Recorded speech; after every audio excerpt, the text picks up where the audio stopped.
What's going on, y'all? Back again with another video. This time we're gonna be talking about Oyasumi Punpun, otherwise known as Goodnight Punpun. It's I I can't say it's popular. Like I mean, I guess it is and it isn't. Like it's not like it definitely has a large cult following, but for as good as it was, it definitely deserves a larger one. But it just seems more of a cult following. I just don't like. It's not something that comes up when someone names their top five or top 10 or whatever manga is. Like I just, it's not. It didn't come up a lot, but it definitely it's kind of definitely has a huge cult following. But so yeah, basically, just recently read it, and what I can say, it's a banger, it's a classic, it's a masterpiece. It exceeded all my expectations. Although, like I said, it really wasn't like it's not something that I heard about over and over and over. So I didn't really have crazy expectations. I just knew that it had a really high rating on my anime list, and people whose opinions I respected based on the other mangas and animes that they watched appreciated it. So I put it on my watch later and just finally got to it. And yeah, and just once again a warning. I'm going through my thoughts. This is gonna be filled with spoilers. If you haven't read it, go out and read it before watching it. If you don't care, keep listening. Okay, that's your warning. So yeah, let's get into it. So once again, this is off script, so apologies if it seems like I'm all over the place, but like just going on script just isn't my thing. So here we go. I'm gonna start with the character Punpun, our main protagonist, and so a lot of things can be said about him. I got a lot of feelings on the guy.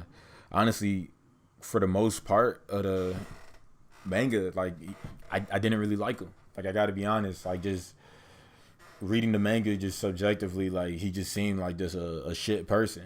Like just someone, like I didn't really like his character. I didn't like the way he was operating. It always seemed like whenever he was given a decision, he'd always take the worst one. Especially like just he's always creeping. Like he'd see some chick or whatever, and then he's ready to just do some wild stuff. Like or he just always kind of in a way acted selfishly. It just seemed like to me, but but at the same time, he did have his moments where he would do kind things or whatever, like with Yaguchi. Like you could see in his head, oh, he's saying all these messed up stuff, wishing the worst things on Yaguchi. That's a kid, I believe this was on the middle school arc of the story, and so basically, Yaguchi ended up getting with Aiko, and he wasn't having it, and he was just mad negative about it, which understandably so. I guess that's his crush, and he didn't want anyone else to have her, and it seemed like a hopeless situation. But yeah, so so all you hear his inner thoughts. You see all the fucked up things he's thinking, but then when he goes and starts talking to when he goes and actually starts communicating with him, you can kind of see the more positive thinking, where he wants happy things to happen for Yaguchi. He even like kind of starts hoping that like it works out with him and Eiko or whatever. And you can tell that he kind of he's torn, and he feels guilty for wishing negative things on someone that he perceives as good. So, but in a way, I guess that's part of what makes you kind of subjectively really, really dislike him, because obviously, this is fantasy land manga, so I'm gonna be a little bit more forgiving on some of the extreme decisions, but extreme actions. But it like maybe I could be remembering wrong, but honestly, if you take your subjective feelings out of it, because realistically, I feel like Punpun kind of suffers from the same thing that Gon suffers from in Hunter x Hunter, except in a different way. Whereas Gon suffers from, you don't really get inside Gon's head. So when things happen, people see the things that Gon does, they see him, oh man, he's evil. You don't really fully get his reasoning or where he's coming from, how he's feeling, his logic of why he did it. Well, now with Punpun, it's kind of like It's opposite of that, where you do get into his head, but this time it's not your typical.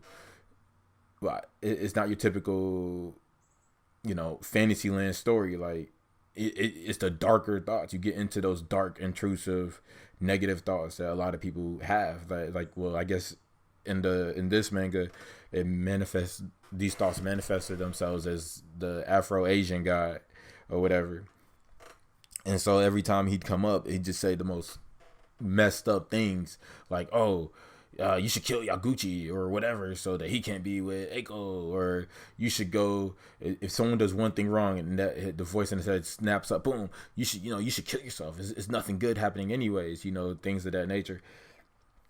So there was definitely a lot of that with Punpun's character. And so when you see these things, like when you see those dark thoughts, it kind of, like, since you're seeing that like it kind of, and you get so much of that it taints his character, that when you read it subjectively, like, you'll feel like, damn, like this dude is trash. Like, you just don't like the guy. Like, but realistically, all those thoughts, you wouldn't know. Like, a lot of people have those thoughts, but you wouldn't know they was having those thoughts because it's in their head. You're not in their head, but we're in Punpun's head. And it's just overwhelmingly dark and depressing, and it just gets worse and worse. And even more so, it gets more violent and violent as the show goes. Like, as I stated earlier, like, it'll be a situation with a female, he's just like, boom, next time I see a chick, like, I'm just sticking it in her. That's some stuff he'll say. I'm like, damn, like, this kid's crazy. But at the end of the day, like, but these are his thoughts, though. It's almost like you can't really penalize somebody until they act on it. But since we're in there, you're penalizing them as you go through the story. So there's definitely a lot of that. So that's why, like I said, reading it subjectively, I kind of just felt like, oh, I didn't really like the guy. But when I pulled myself out of it and finished it, and you look at it objectively, you do realize, for the most part, like, almost all those thoughts that he had, he didn't fully act on or whatever. So I guess you can't hold him to that. But since you know it, since you hear it, it makes you judge him harshly, which is kind of like, I guess you can say that's like he's a reflection of people in general. Like, it's like he put out that he always made sure to put out that facade of normalcy and just being normal and doing normal things, and he was always conscious of what he should say.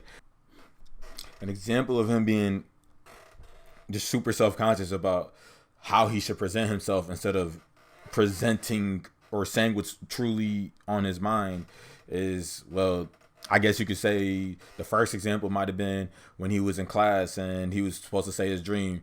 Like, I think a lot of people go through that, where, like, he refused, he was embarrassed to say that his dream was to be some astronaut or something that's going to find a planet and all that. And he basically had this dream for him and Eiko, I guess generally to impress her. And when he stood up to the class, he just said some regular thing that he felt would not be laughed at and be more socially acceptable. And he just said, well, I want to be a salaryman, which isn't what he wanted to be.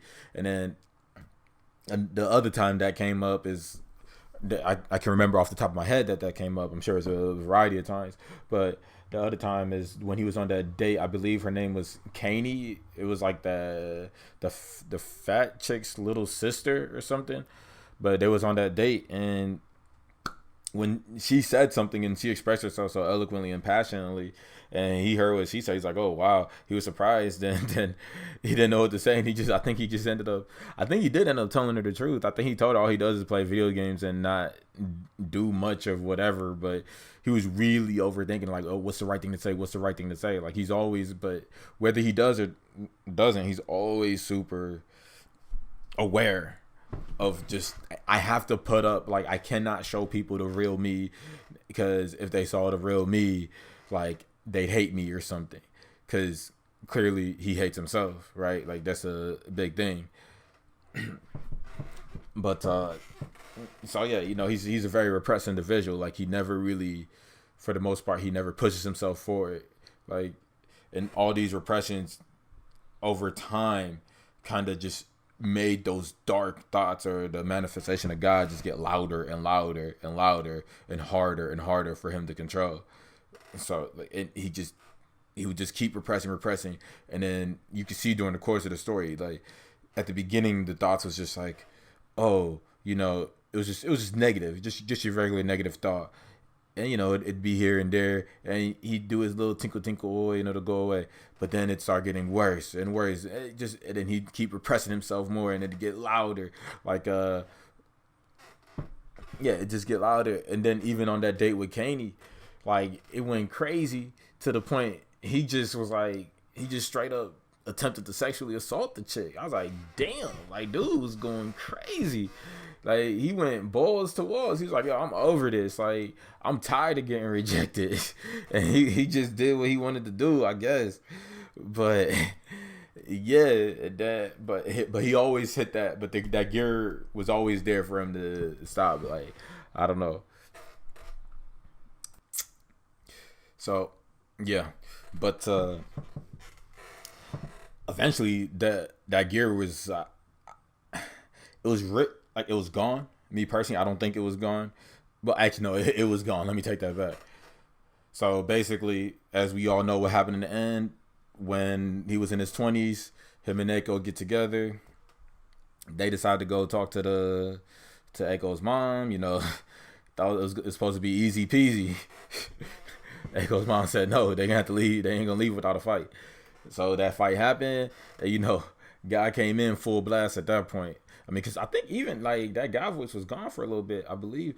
But I mean, it just came in full blast. Like this one was just for the first time he fully acted on it. Like those violent, like the violent tendencies that voice in his head. He just went and full blast acted on it. Like, and I'd say this is probably one of my issues with the story is because they painted his killing her as like. I mean, it was a murder, but like they painted it as if like, oh my God, like that he should feel super, super guilty for that. But I mean, like, let's call a spade a spade. Aiko's mom stabbed her and she was going to try and kill him. So it's like, what was he supposed to do? I mean, obviously, like he might have went a little overkill. I mean, and then also we found out that Aiko was the one who stabbed her to death. But let's operate on the premise of how they kept the story going where Punpun was a killer. So yeah, like I mean, and then while he was choking her, it wasn't like the mom was just standing there saying, "Oh, please let me go. I'll stop. No, like she took a scissors and still tried to stab the kid in the neck. So honestly, that was easily the best case of self-defense I've seen in my life. I mean, she just attempted to kill you, but I get it. He could have disarmed her and maybe knocked her out, and they could have walked out, but. I guess, and I even read the story. I read an interview with the writer, I think Inio Asano, where he said that he wanted to write the story in a way that you can picture yourself committing that crime, that anybody can be pushed to that limit. So I guess as Punpun, I guess like we all have that voice in our head, that voice of God or whatever, or I guess that's what they call it in the manga, but just that shadow, that dark nature that comes out and asks us to do really messed up things and act in our base level. And he just went and gave in and pulled I guess what you call an Anakin Skywalker. I guess that's what we can call it now. It just went crazy because even after that, like even though that one I would say was self-defense, but what he did to that one guy at the gas station and just started hauling off on him over him dropping some trash, and then his ego had gotten so big at that point that the very mention that he could be wrong in the situation just had him flipping out. So yeah, at that point the shadow had taken over. He never really, like, he'd repressed it for so long, like he didn't really know how to control that side of that part of his personality. And so at this point he just became an out of control person. Like I shouldn't say out of control because clearly he leveled himself with Aiko, but even then, like he was treating Aiko like shit too. I mean, it was just all bad. So yeah, he lost a lot of control.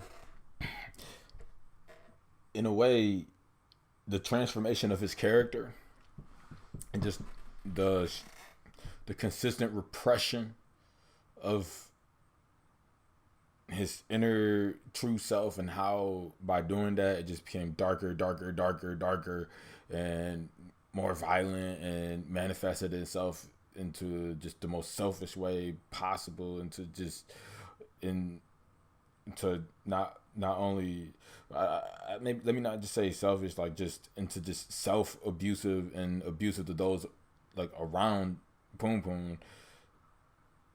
It can be reflected in any person. Like that's kind of a lesson that you can take from that. That like even you as an individual, that like if you just live your life just always putting up a front, like always trying to show people that you're normal, and yet there's something inside you. Like I think an example of when Punpun repressed himself was when, instead of going for Aiko, he gave up and let Yaguchi have her, and told her to go see Yaguchi because he had the guilt for leaving her the first time, and he didn't want to hurt Yaguchi. He just didn't want to hurt anybody, and so he thought that's the right thing to do when he should have just went for what he wanted. Like he never, like through his life, he never fully expressed himself in a way that he wanted to. He was always a passive actor in his own life when he should have been more active. And this was even stated by his own father, that like he just saw the world as black and white, and that you don't always have to be good all the time, that there are shades of gray, and like sometimes it's okay to be a little selfish. But in doing that, you can see that him not handling that with the right, him not doing that, it just took the perfect stimulus to just or let me say catalyst, to just create this explosive reaction, whereas we've seen multiple times that he would have reacted like that in the situation with Kane. He almost lost control. Then it was the situation with Sachi, where he was really about to go down, but she turned her head around, like when he was like, "Oh, I'm about to just do what I want" to Sachi or whatever, and then she turned around and calmed his ass down, because everything he wants to do it in darkness, so he doesn't want anyone to see. So almost like I guess maybe it's a way that he can divorce himself from his actions. I don't know.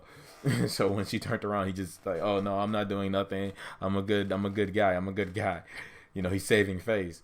And then even with Aiko or whatever, when he's seen her, like he almost lost control. Like they're going down, and he's not listening. She's saying stop, trying to talk to him. He just does not fucking listen.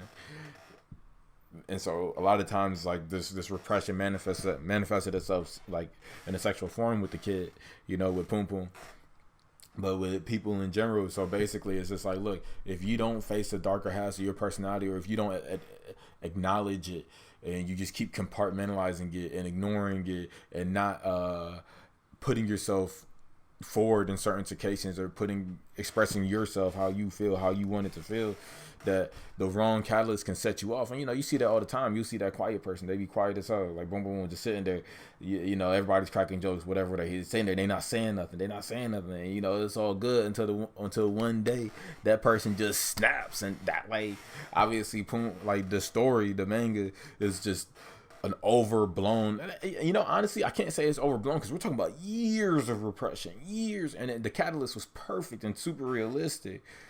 But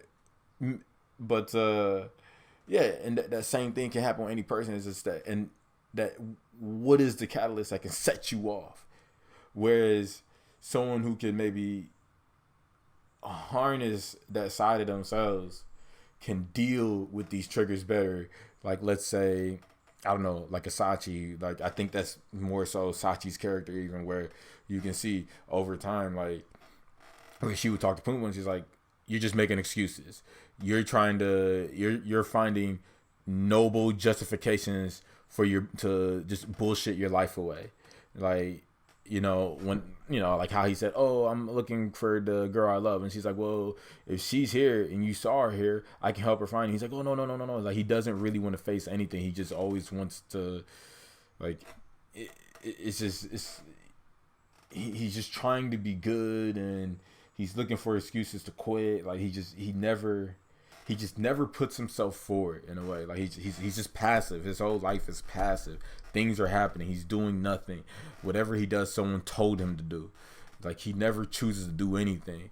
And that's kind of, I guess that's kind of the conversation that Uncle Yuichi had with him. Like right after when the dad talked to him, was like, "Hey, do you want to move in with me?" And then he was like, "No." And Yuichi looked at that like really, bro? So he went and had to talk to him, and he just told him like, "Look, man, he's like, I'm okay with whatever decision that you make. If you want to be he said something, maybe he said psycho killer or something or whatever." Which when he said that, I was like, "Oh man, that's some foreshadowing, man. They trying to say Punpun's gonna go crazy," but that's neither here nor there. But he was like, "Yeah, if you want to be a psycho or whatever, or you want to be a doctor, like I don't care. But just know this, that whatever decision you make is your decision. Whatever outcome that happens in your life is your fault. You take full accountability of all of it. If I ever see you put that on somebody else, then I'm going to come down and beat the hell out of you myself." Which is basically what Punpun does. Like he's just a passive actor. And by being a passive actor, he just blames the world around him. Maybe he was blaming Yaguchi for losing Aiko when that was his fault. He would never step to Aiko and confess himself. Because he was feeling guilty about ditching her on the road from going to Kagoshima instead of facing up with Aiko. He always took the path of least resistance. Like he could have easily been like, "Hey, look, I got to go meet with Aiko and just tell her, look, I can't do it." But no, like he would earnestly try to accomplish something. And if he couldn't accomplish it, he'd take it so to heart so much that he just couldn't go to the person and tell them, "Hey, look, I messed up," or "Hey, look, whatever." That he just needed to realize, like, look, sometimes it's okay to fail. Like it doesn't have to be perfect. Like he looked at everything on just one or two extremes, like success or failure. Like those are the only two spectrums, nothing in between. So I mean, what I can say about Punpun is, while reading the story, I just it was a love-hate relationship. You know, I wanted the best for him, but at the same time, he just, as we've gone through, he would just make a series of bad decisions that would just kind of make me just be like, "Oh man, you're such an asshole. You're just a total dick." But he was written in such a way, like he was so nicely written, or maybe, yeah, that I still wanted the best for him. I still wanted to see good things happen to him. I wanted to see him turn that corner. He's like the messed up. He's like your messed up child, and you just hope that he turns it around, no matter how frustrated you are with him. But and his monologue at the end, man, that was just really touching. His monologue to Aiko, like that definitely hit me, you know, right in the chest. But it really pisses me off that he started forgetting her. I'm like, really, bro? Like you couldn't even remember her, the one thing that she wanted. Like especially when they hit you with the "May you never forget me." I was like, "Oh, come on, man." But yeah, you know that. You know, it's Punpun. That's who he is, man. You know, and he's trying his best, taking it one day at a time. So, moving on from Punpun, we're gonna get into the flow of the story. Now, the flow of Oyasumi Punpun is, it's like a roller coaster, honestly. Like when you start out the story, it starts out like, you know, like you're happy.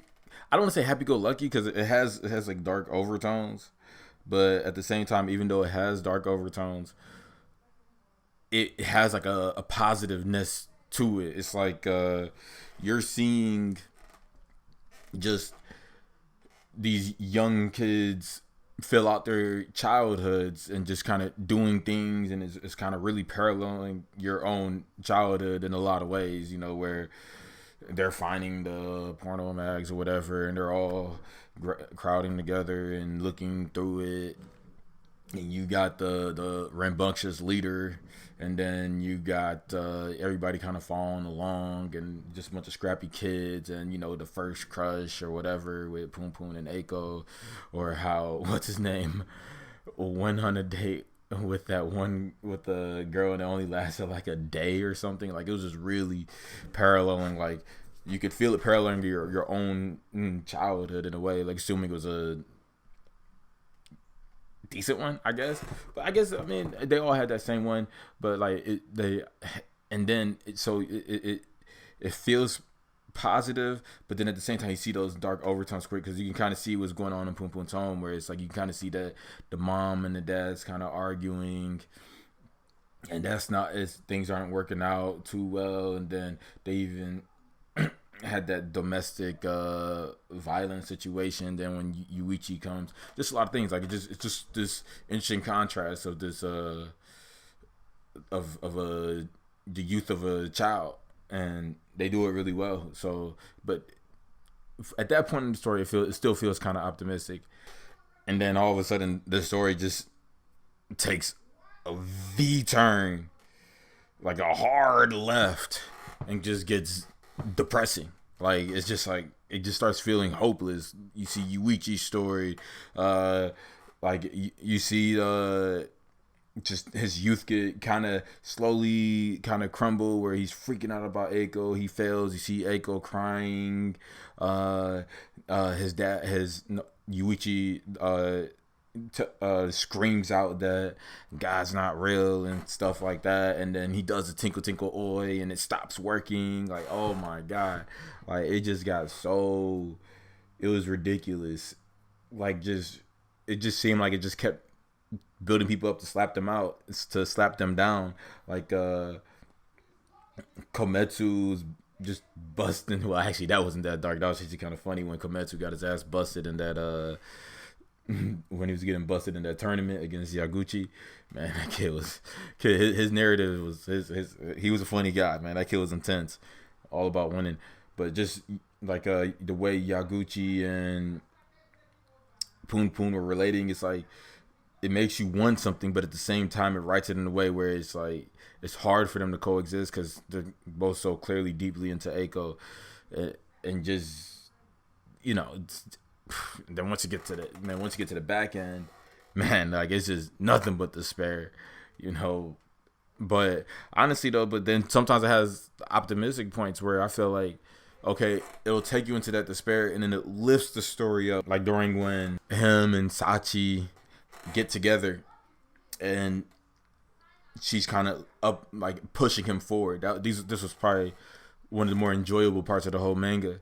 Is she's getting him to delve deeper into his talents. She's pushing him to, you know, just be a productive member. She's telling him that he needs to stop making excuses. Just saying like, yo, like Punpun, you can do better. So that was definitely a positive point. Or Shimizu's and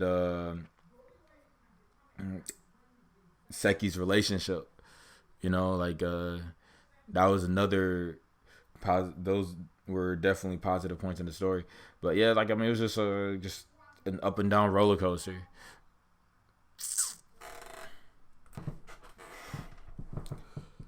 So on the back end of the manga, it does something really impressive in that, like, the back end of the manga really takes things that happened in the beginning part of the manga and just kind of re-renders it just in a way darker tone. Like, in a way, just kind of takes everything and flips it over its head that happened in the beginning. And I say probably the biggest example, and probably for me personally, like, was just like when the manga felt totally and completely hopeless. Like, this is probably like the darkest, the lowest point. And so it was a scene where Aiko and Punpun had just had sex or whatever, and then, like, you know, you can kind of see, it shows that she was a virgin. You can see the blood, and then, like, the whole bunch, it's all crazy. It's just one big mess. And then she sits down and he's sitting down and she asks him, "Do you like me?" And then he says, "I like you." And she says, "Good. Then I like you too." and it was just like that whole scene was just so fucked up. Like it was so messed up just looking at it. Like it was like wow. And then even the caption at the end after it says, if there was a place lower than here, it'd be hell. And I was like, yeah, that was some dirt low stuff. Like that was just probably one of the most I don't say mind blowing, but just seeing everything progress into this one moment, like just the amount of tension, just having him like just her being his fixation and all that, and this is what it came down to. But what that scene did though, it was basically a re-rendering of a scene that happened like way earlier, probably like about 10, 15, 20 chapters in, where Punpun and her were in like the school nurse's office, and then she basically asked him basically the same exact question during that time, except this time was a lot more sweeter. It was like, do you love me? And then Punpun goes, he shakes his head yes, and she says, good, then I love you too. And then you see Punpun just go crazy, and when that happened that time, like you're just super happy for the character, where you're like, oh man, like this is dope. This is something that like you want to see what it turns into. But the second time in the later chapters, you're just thinking like, man, these guys need to stay away from each other. This is some seriously toxic shit. Like this is just something that you don't want. Stay away. So that was definitely I don't know, that scene just it probably sticks out the most to me out of the whole manga. Just after they had sex in that room, that definitely sticks out to me. Then another one where they did it is when him and Aiko got into it, and then her tooth got knocked out. And after her tooth got knocked out, she did that smile, and it looked just like she did when she was a kid. And you can just kind of see like he was just taking scenes from way back when and just bringing it back. And except the scenarios is way darker, whereas in the beginning it was just more hopeful, more positive. It was just more like you were wishing on a star and hoping everything would work. Hope everything works out for everybody and everybody gets their wish. And this time you're like, look, the things these guys want, they need to be a little more mature about it, and they need to back off of it, and they need to go get help. Like now you just see a bunch of grown adults with issues. So that was definitely a big turnaround in the show. In Oyasumi Punpun, you can break down the manga into roughly 3 arcs: the Meet Aiko arc, the Lost Aiko arc, and the Found Aiko arc, or the Aiko road trip arc, whichever you want to call it. At least that's kind of how I kind of look at it. Obviously, this is an oversimplification of the story, but you can each arc carries a different feel and vibe. So the Meeting Aiko arc is more optimistic. They're kids, they're hopeful, they have dreams, they look on the stars, everything's positive. And it's overall, like, even though it has dark overtones, it feels good. It felt like a feel good story in the beginning of a bunch of, like I said, scrappy young kids. Then you could say the Lost Aiko arc, which kind of delves into other characters' stories more. But as far as Punpun's own story goes, after him and Aiko separated and went their separate ways, just due to life, going to different schools and stuff like that, he just kind of was existing, like he wasn't doing anything, and so then, well, actually, until he met Nanjou Sachi, then you kind of notice he started making a little bit more positive steps. But for the most part, that portion was mundane. It was routine. It was regular. It wasn't nothing too crazy. Like it was almost, probably, I guess you could say, outside his childhood, the happiest moments you could see out of Punpun, and as in happy as in more or less content and whatever. But generally, this arc kind of was flat. But then you got the Found Aiko arc, where everything gets crazy. When Aiko comes back, they meet each other, he sees her, and it's like a whirlwind of emotions. Things get crazy, and they just go deeper into despair. So if you look at with all these things being true, the the last three chapters, I feel like, or I don't want to say last three chapters, I don't know the number exact, but the last chapters, I feel like, take everything that we've been through, that whole story, compartmentalizes it, and just kind of puts it all down. So like the ending, in a way, it's like where it seems hopeful, but at the same time it seems hopeless, and it almost kind of depends on you yourself, your temperament, and just how you look at it. It's like the whole story has given you a 360 perspective that you didn't have when you initially watched it or started reading it, I should say.